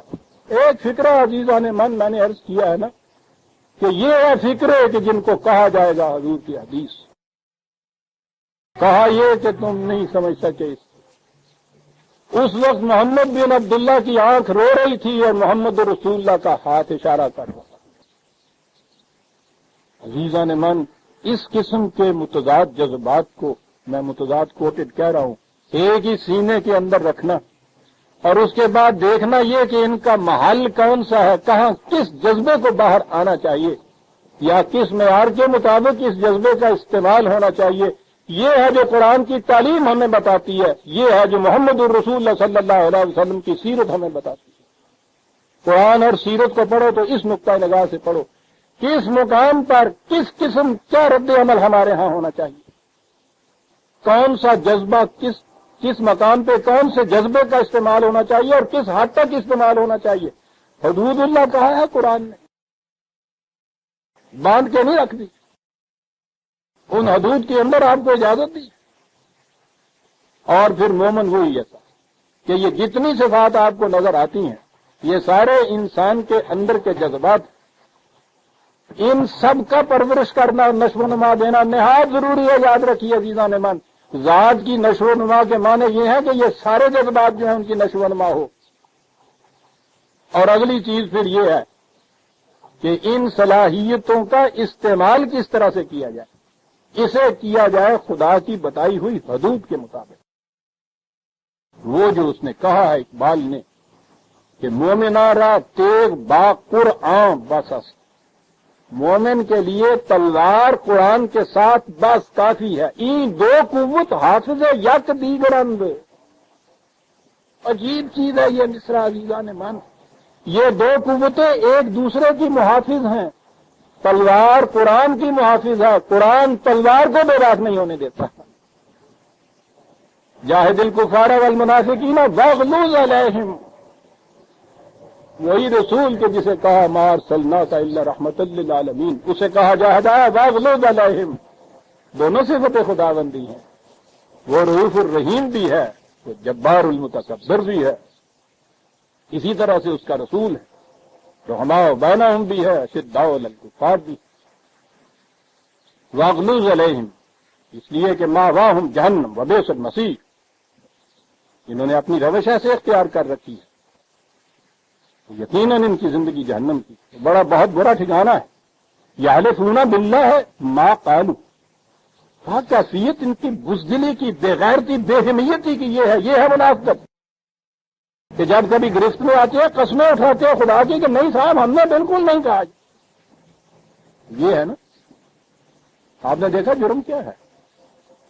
دلدلے سے جو کہنے والے تھے کہ ہم کر رہے ہیں مخالفت، ان کے متعلق یہ نہیں کہا، تو ان کی یہ کیفیت بے غیرتی کی، بے حمیتی، وہ اس مقام پہ کفر کو بھی اس مقام پہ مذموم قرار دیتا ہے جہاں وہ منافقت اختیار کرتا ہے، اور منافقت کسی نہ کسی ڈر سے یا کسی نہ کسی تحریص یا رغبت کی وجہ سے، لالچ سے ہوتی۔ آپ نے دیکھا کس مقام پہ قرآن نے کہا ہے، فرعون کا پہلے کریکٹر وہ دیتا چلا جا رہا، انا ربکم الاعلی، بڑا کریکٹر تھا اس کا، خدا بن کے بیٹھنے والا۔ یہ کس کی نہریں ہیں، کس کے دریا ہیں، کس کی زمین ہے، یہ ہماری زمین ہے۔ ٹھیک، اعلی فی الارض اس کو کہا کہ اس شخص نے حدود فراموشی کر دی، حدود سے بڑھ گیا اس معاملے کے اندر۔ ٹھیک ہے، دعوت دی ہے، نہیں مانا۔ اس کے بعد جب یہ پیچھے گیا ہے فرعون کے، وہ واقعہ تو لمبا ہوا، وہاں یہ ڈوبنے لگا ہے۔ جب ڈوبنے لگا ہے موت سامنے آئی، اندازہ لگائیے عزیزان من، ایمان ایسی چیز ہے کسی وقت بھی کو کرے تو ہمیشہ ہونا چاہیے کہ قابل قبول چیز ہے، مستحسن چیز ہے کہ صاحب اس نے ایمان لے آیا، یہ اس نے اقرار کر لیا۔ قرآن بتا رہا کہ اس وقت جب ڈوبنے لگا ہے تو اس وقت اس نے کہا کہ میں ایمان لاتا ہوں اس پر جو بنی اسرائیل جس پہ ایمان لائے۔ بظاہر نظر آتا ہے کہ فرعون جیسا اتنا متکبر جب وہ ایمان لینے والا ہو تو اس کے اوپر تو وہاں سے صلوات و سلام کے پھول برسانے چاہیے تھے، اتنا بڑا آدمی ایمان لا رہا ہے۔ وہ یہ کہہ رہا ہے اور ادھر سے جواب آیا کہ لعنت ہے تجھ پر، موت کے ڈر سے ایمان لاتا ہے، فدے نہیں تیرا ڈر، کفر ہم پختہ نہیں، زنار را رسوا مکون، نہیں قبول کیا گیا ایمان۔ کہا مومن ہونا تو بڑی چیز ہے، تجھے تو فرعون بننا بھی نہ آیا۔ یہ ہے قرآن، بے غیرتی اور بزدلی اور منافقت اور بے ہمتی جو ہے، موت کے ڈر سے ایمان لا رہا اور پھر یہ قرآن ہی کہہ سکتا تھا عزیزان۔ یحلفون باللہ ما قالوا، شرم نہیں آتا، ذرا سے گرفت میں آئے ہیں اور قسمیں اٹھا کے کہہ رہے ہیں کہ صاحب ہم نے نہیں۔ وَلَقَدْ قَالُوا كَلِمَةَ الْكُفْرِ، سب کفر کی باتیں یہ کرتے بھی رہے ہیں، وَكَفَرُوا بَعْدَ إِسْلَامِهِمْ، اسلام کا اقرار کرنے کے بعد عملاً کفر کی طرف بڑھتے بھی رہے ہیں، وَهَمُّوا بِمَا لَمْ يَنَالُوا، ٹھیک ہے، جو چیز حاصل نہیں کر سکے اس کے متعلق کہتے ہیں کہ نہیں صاحب ہم نے تو اس کا کبھی ارادہ ہی نہیں کیا۔ یہ وہ چیزیں ہیں کہ پوری کوشش کی انہوں نے اس کے حاصل کرنے کی، کم وقت حاصل نہیں ہوا تو کہتے ہیں کہ نہیں صاحب ہم نے تو کبھی کیا ہی نہیں۔ او لعنت، کیا بات ہے! وَمَا نَقَمُوا إِلَّا أَنْ أَغْنَاهُمُ اللَّهُ وَرَسُولُهُ مِنْ فَضْلِهِ، اس آیت کا ما نَقَمُوا أَنْ أَغْنَاهُمُ اللَّهُ کے دونوں معنی ہو سکتے ہیں۔ ایک تو یہ ہو سکتے ہیں کہ یہ جماعت مومنین سے کس بات کا انتقام لے رہے ہیں؟ اس حسد کی وجہ سے کہ خدا نے ان کو اتنی سرفرازیاں کیوں عطا کر، تم بھی اگر ایمان میں ان کے ساتھ مخلصانہ شریک ہوتے یہ تمہیں بھی حسد ہو، اس بنا پہ تم ان سے انتقام لے رہے ہو؟ یا یہی چیز کہ تم خود اتنے پہلے مخلص تھے، فلاش تھے، تمہیں خدا نے اس قدر دے دیا تو کیا اس کے بدلے میں اب یہ انتقام کی سوچ رہی ہے؟ لیکن میں سمجھتا ہوں وہ حسد کی بات جو ہے وہ زیادہ یہاں موضوع طریقے پہ اس کا اطلاق ہوتا ہے، کیونکہ منافقت کا جذبہ حسد ہوتا ہے، اپنے اندر وہ صفت ہوتی نہیں ہے، جس کے اندر صفت ہوتی ہے اسے وہ دیکھ نہیں سکتا، بجائے اس کے کہ رشک پیدا ہو کہ میں بھی اس سا کی صفت پیدا کروں، حسد ہوتی ہے کہ اس میں وہ صفت نہ رہے۔ تو یہ زیادہ یہاں موضوع نظر آتا ہے کہ کیا جماعت مومنین کا یہ جرم ہے کہ خدا نے انہیں کیوں سرفرازیاں خوشحالیاں عطا کر دیں کہ جس کی وجہ سے یہ ان سے انتقام لے رہے ہیں؟ فَإِن يَتُوبُوا يَكُ خَيْرًا لَّهُمْ، پھر بھی دروازہ ابھی نہیں بند ہو رہا، اب بھی اپنی اگر روش سے باز آ جائے خیر لہم تو ان کے لیے بہتر ہوگا، ہم اپنی خاطر یہ نہیں کہہ رہے ہیں۔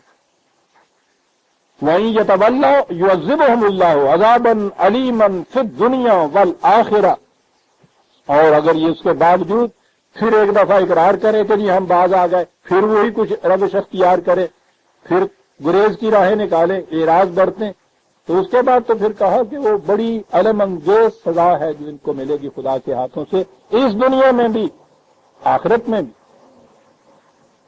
یہاں اس نظام کے ہاتھوں سے، اور اس کے بعد وہ جو ان کی ڈیزیز مینٹالٹی، سائیکالوجی، ایک مریض جو جائے گی جس کو آگے کہتے ہیں، یہ ہے وہ عذاب کے جسے مرنے کے بعد کا جہنم قرار دیا گیا ہے، قرآن نے قرار دیا ہے۔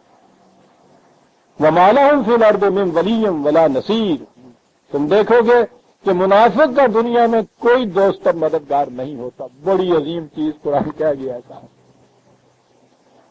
کھلی قوموں کے اندر آپس میں معاہدے بھی ہوتے ہیں، ایک دوسرے کے حریف بھی ہوتے ہیں، لیکن آپ دیکھ رہے ہیں منافق کا دنیا میں کوئی دوست اور کوئی نصیر نہیں ہوا کرتا۔ وَمِنْهُمْ مَنْ عَاهَدَ اللَّهَ لَئِنْ آتَانَا مِنْ فَضْلِهِ لَنَصَّدَّقَنَّ وَلَنَكُونَنَّ مِنَ الصَّالِحِينَ فَلَمَّا آتَاهُم مِّن فَضْلِهِ بَخِلُوا بِهِ وَتَوَلَّوْا وَهُم مُّعْرِضُونَ، کہا کیفیت ان کی یہ ہے کہ پہلے یہ کہتے کہ اگر اللہ ہم پہ فضل کرے، کرم کرے تو یقیناً ہم اس کی راہ میں بہت کچھ دے دیں، اور جو یہ چیز ہو گئی، ان کو اتنا کچھ مل گیا تو اس کے بعد وہ سب کچھ اپنے ہی لیے سمیٹ کے رکھ رہے ہیں۔ یہ بھی نفاق، دیکھ رہے ہیں منافقت کہاں آ رہی۔ وَتَوَلَّوْا وَهُم مُّعْرِضُونَ، اور پھر دیکھیں گے جہاں بھی منافقت آتی ہے یہ تولو اور اعراض کے ہی الفاظ آتے ہیں، گریز کی راہیں نکالنا، کروڑوں جمع کرنے کے بعد 2.5% جو ہے اس کے اوپر آ جانا۔ جس نے کہا تھا کہ اپنی ضرورت سے زیادہ سب کا سب باقیوں کی منفعت کے لیے دے دو، اس حکم کے بعد اس کے متعلق یہ کہنا کہ 2.5% دے دیجئے تو چلیے صاحب یہ فریضہ ادا ہو گیا، یہ ہے توجہ، گریز کی راہیں نہیں۔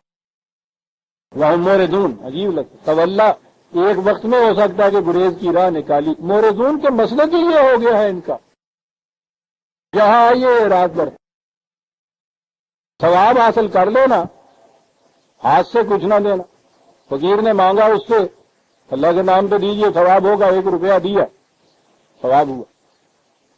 اس نے کہا کہ بیٹا ہم بہت خوش ہوئے ہیں، مانگو کیا مانگتے ہو ہم سے؟ کہنے لگا 1 روپیہ واپس دے دیجیے۔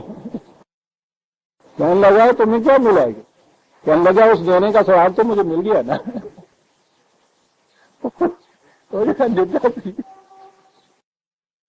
سواب مل گیا اور ایسا سواب پھر حاصل کرتے رہتے ہیں. وہ مورزون عجیب بات ہے یہ سائیکولوجیکل کہ یہ پھر ان کی ایک روش ہی ہو جاتی ہے.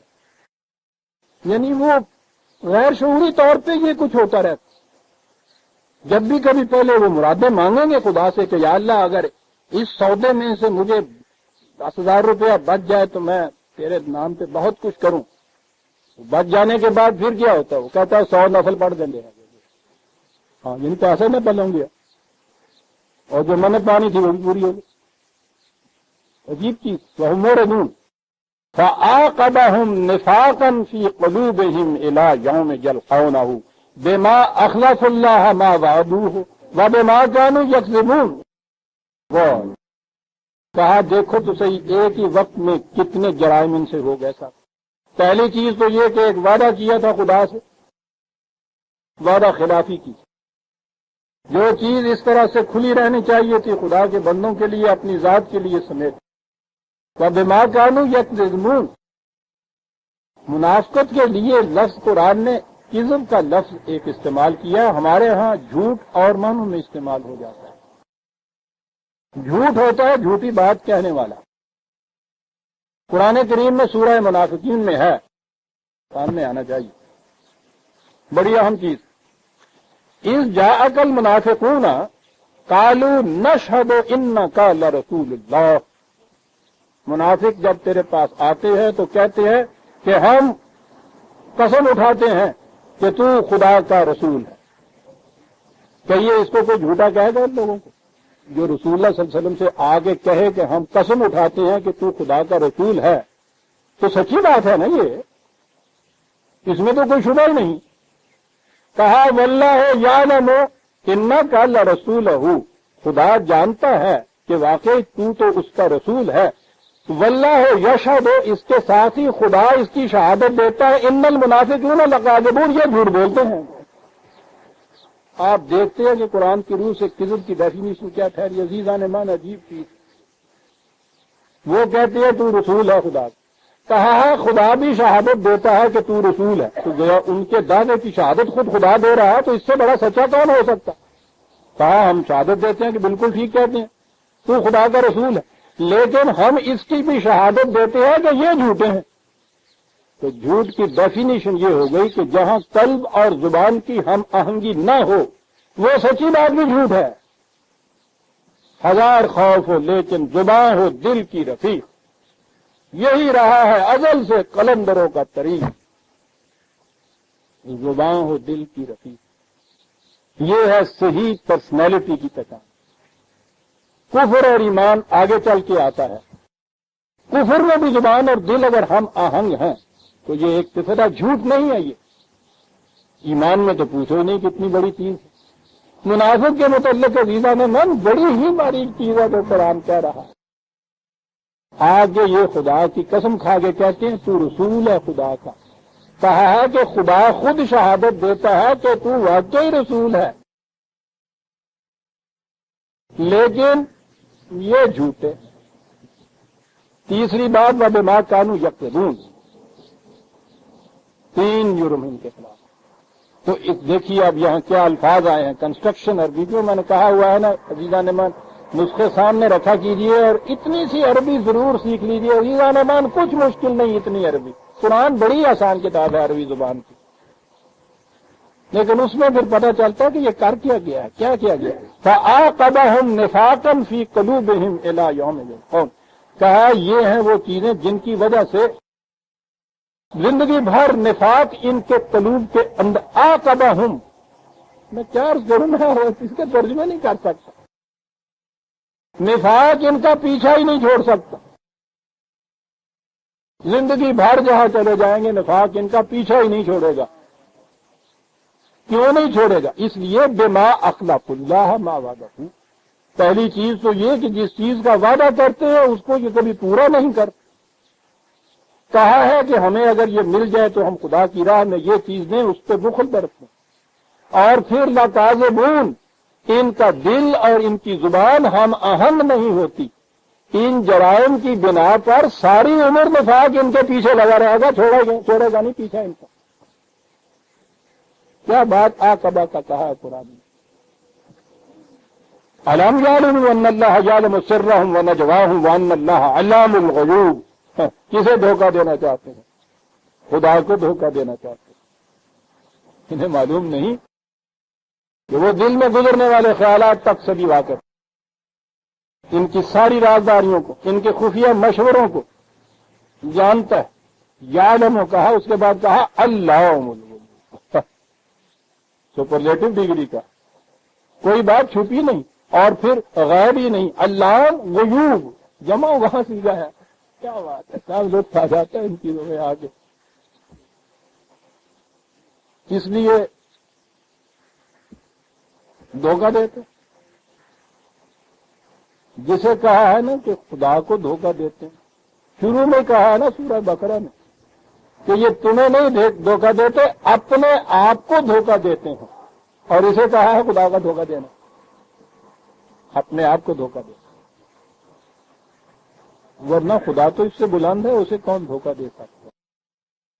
وما یخدعون الا لانفسهم، لیکن کس مقام پہ ہے؟ ولکن لا یشعرون، غیر شعوری طور پر، دیکھا جی، لا یشعرون، غیر شعوری طور پر یہ فریب نفس میں، خود فریبی میں مبتلا ہو جائے۔ ابتداءً تو ذرا ود ایفٹ نفاق کرنا پڑتا ہے، پھر اس کے بعد تو جسے کہتے ہیں نا اپنے مومنٹم سے چلتی یہ چیز۔ آپ کو معلوم ہے کہ یہ گاڑیاں جو ہیں، یہ فرسٹ سپارک جو آتا ہے آپ کے موٹر کے چلانے کے لیے، تو کہتے ہیں کہ کم از کم 600 یونٹس کی قوت اس کے اندر ہونی چاہیے، لیکن جب پھر وہ چل پڑتی ہے تو پھر اپنے مومنٹم سے چلتی ہے کہ انجن بھی بند کر دیا جائے تو بھی وہ کئی میلوں تک چلی جاتی مومنٹم سے۔ یہ ہوتا ہے غیر شعوری طور پر اسی روش کے چلے جانا۔ یہ ہے سائیکالوجی کی اگلی سٹیج، جسے کہا ہے کہ اپنے آپ کو دھوکہ دیتے ہیں، ولکن لا یشعرون۔ یہ چیز شعوری طور پہ پھر نہیں رہتی، غیر شعوری طور پہ یہ چیز آ جاتی ہے، اور اسی کو قرآن نے کہا ہے کہ ہم دل میں گزرنے والے خیالات سے بھی واقف ہیں، جس تک تمہارا اپنا شعور نہیں پہنچ رہا ہم اس کو بھی دیکھ رہے ہیں۔ اور قرآن کریم جو کرتا ہے وہ یہ کہ وہ جو چیزیں غیر شعوری طور پہ بھی اندر کام کر رہی ہوتی ہیں ان کو بھی وہاں سے نکال دیتا ہے، ان کی جگہ صحیح خیالات کو جاگزین کر دیتا ہے۔ الذین یلمزون المتزئین من المؤمنین فی الصدقات والذین لا یجدون الا جہدہم فیسخرون منہم سخر اللہ منہم ولہم عذاب علیم۔ کہتا ذرا آپ بتائیں تو منافقین کرتے کیا؟ کہتا جماعت کے اندر ایک وہ لوگ ہیں متزئین، طاعت کے معنی میں نے آپ کو بتایا، بطیب خاطر دل کی رضامندی سے، بغیر کسی قسم کی لیبر اور ایفرٹ کے، بغیر ریا کے کوئی کام کرنا، بڑی چیز۔ یہ عرب طاعت نقل بولتے تھے جب کھجور پک کے خود گر جائے۔ ایک تو وہ ہوتا ہے نا چامپل مارنی پائے تو پھر وہاں سے اتارنا پائے، تو پھر اس پھل کو تو پال ڈالنا پڑتا ہے، خود پکانا پڑتا ہے اسے۔ اس قسم کی اطاعت جو کرائی جاتی ہے نا، پھر وہ اطاعت جو ہوتی ہے وہ برتنوں میں بند کر کے اوپر منہ مٹی نہ لپیٹ کے تو پھر اطاعت ہوتی ہے ہوتی، کسی کو تو استبداد کہتے ہیں، اس کا نام اطاعت نہیں ہوتا۔ ایک یہ ہوتی ہے قانون کی پابندی، عجیب قوم تھی یہ۔ ایک یہ ہے کہ اوپر سے پکا ہوا جب پھل جب اپنی پوری انتہا تک پک جائے اسے پھر ضرورت نہ رہے ساتھ رہنے کی، وہ خود ٹپک پڑتا ہے۔ یہ جو اس طرح سے پھل کا خود ٹپکنا ہے اسے وہ اطاعت کہتے ہیں۔ قرآن نے اسی لیے اطاعت کا لفظ دیا ہے اپنے بات، قانون کی فرما پذیری صرف نہیں کہا جماعت کے اندر وہ لوگ بھی ہیں متزئین من المؤمنین فی الصدقات، کہ وہ انسانیت کی بہبود کے لیے کمال دیتے ہیں، لا کے پیش کر دیتے ہیں۔ کہتا ہے ان کی کیفیت یہ ہے کہ وہ جو آتے ہیں دینے والے تو یہ کہتے ہیں دیکھیے نام نمود کی خاطر چندہ لے آیا، ہاں جی، بہت زیادہ مقرب بننا چاہتا ہے ان کی نگاہوں میں ساتھ آگے آگے ہو کے بیٹھتا ہے صاحب یوں کر، کہتا ہے جو دینے والے ہیں ان کے خلاف اس قسم کے الزامات، ان میں غریب بھی ہیں، ان میں اس کی توفیق نہیں ہے کہ وہ کوئی مالی مدد کر سکیں، لا یجدون الا جہدہم. کیا بات ہے یہاں جماعت کے دونوں طبقوں کی بات. یہ ابتدائی دور ہے نا جس میں ابھی جماعت کی تشکیل ہو رہی ہے. جن کے پاس ہے وہ اس طرح مدد دیتے ہیں، جن کے پاس یہ نہیں ہے وہ اپنی خدمت پیش کر دیتے ہیں کہ صاحب ہم تو کچھ خدمت کر سکتے ہیں، وہ لے لیجئے، جو آپ کام کرانا چاہتے ہیں وہ لے لیجئے. کہتا ہے وہ جو دیتے ہیں ان کے خلاف یہ الزام ہوتا ہے کہ نام و نمود کی خاطر، جو نہیں دینے جو کہ بیچارے ان کی خاطر یہ کہ ملاحظہ فرمائیے صاحب یہ جماعت کے اندر آئے ہوئے ہیں، ساتھ لگے ہوئے ہیں نا، ٹھیک ہے کہ کل کو کچھ ملے گا ہمارا بھی اس میں حصہ ہوگا، کہنے لگے ان کی یہ کیفیت اور یسخرون، ان کا تمسخر اڑاتے ہیں، دونوں میں سے کسی کو نہیں بخشتے. سخر اللہ منکم، سخرہ کے معنی ہوتا ہے کسی کو ذلیل کرنا، نیچا کرتے ہیں. کہتا ہے یاد رکھیے اس سے یہ لوگ نیچے نہیں ہوتے. یہ جو محنت اس طرح سے آ کے پیش کر رہے ہیں خالی، یہ تو جو شکستہ ہو تو عزیز تر ہے نگاہ آئینہ ساز میں. یہ وہ تھے جن کے متعلق قرآن نے اسی آیت کی صورت میں آگے کہا ہے کہ یہ تیرے پاس آتے ہیں کہ ہمارے پاس سواری نہیں ہے، ہم تو جنگ میں جانے کے لیے سینہ شمشیر سے باہر ہے دم شمشیر کا، لیکن کیا کریں کہ سواری نہیں. قرآن میں یہ ہے کہ حالت کیا کیفیت یہ تھی کہ رسول اللہ کہتے ہیں کہ سواری کا انتظام تو میرے پاس بھی نہیں ہے، اور اس کے بعد یہ ہے کہ دونوں کی آنکھوں سے آنسو ٹپکنے لگ جاتے. نہ دینے والے کی تو یہ کیفیت ہے. کہا ان کی کیفیت یہ ہے، دینے والوں کو متوعین یہاں کہہ کہ قرآن نے بلایا ہے. قرآن کا لفظ دیکھیے، وہ اس قدر بطیب خاطر دینے والے، ان پہ ریاکاری کی جن کے پاس کچھ نہیں ہے وہ دل اور جان لا کے یہ پیش کر رہے ہیں. ان کے متعلق یہ چیز کے ساتھ یہ گداگروں کی جماعت اکٹھی ہو گئی ہے. ٹھیک ہے، یہ ذلیل نہیں ہوں گے، تم ذلیل ہو گے. وَلَهُمْ عَذَابٌ أَلِيمٌ، الم انگیز عذاب. منافقت کا جب منافقت کھلتی ہے الم انگیز عذاب ہے. عزیزان من آپ دیکھیے لفظ کیا قرآن لاتا ہے. اس سے زیادہ عالم انگیزی بھی کوئی اور ہے کہ دوستوں کی محفل میں منافقت کا پردہ چاک ہو جائے کس کا. لیکن اگلی سٹیج وہ ہوتی ہے کہ ساڈے آئی ہوئی ہے ٹھیک ہی ہو جاتے ہیں. وہ روز آ جاتا تھا کھانے کے لیے بیٹھ جاتا تھا. انہوں نے کہا صاحب کیا علاج کرے اس کا، کیا چکے منا چکے بازی نہیں آتا. ان سے کہا کوئی بات نہیں، کل آئے تو مجھے بتانا، جوتے ماروں گا 500. تو آگے بیٹھا اور اس نے آگے دو چال دھول دھپے مارے. کہنے لگے سبحان اللہ سبحان اللہ. اس طرح سے مار مار کر یہ قبلہ ابا جان مرحوم کھلاتے تھے یا دوست کھلاتے تھے؟ میں دسوں میرا بھی علاج آ گیا. عذاب العلیم تو اس میں ہی ہو سکتا ہے کہ جس میں کچھ نمک تو باقی رہے. ہم تو عزیزان من منافقت میں اس مقام کے اوپر پہنچ چکے ہیں کہ ہماری حمیت اور غیرت اس مقام پہ بھی نہیں جاگتی. پوچھو نہیں کہ اس مانگنے کے عوض میں کیا کچھ ہمارے ساتھ ہوتا ہے. اس کا نام ہم نے ڈپلومیسی رکھا ہوا. بات کچھ اور ہو جائے. سورہ التوبہ کی آیت وہ جو 79 ہوتی ہے 70 اور 9 79، یہ 79 اور 89 میں ہمیشہ مجھے اشتباہ رہتا ہے. اچھا ہی ہے کبھی کبھی رہنا، آپ کو کچھ ہنسنے کا موقع مل جاتا ہے. سورہ التوبہ کی آیت 79 میں ہم پہنچ گئے. 80 سے ہم آئندہ لیں گے. ربنا تقبل منا انک انت. بڑی اہم چیز آگے آئی ہے، استغفر لہم ولا تستغفر لہم ان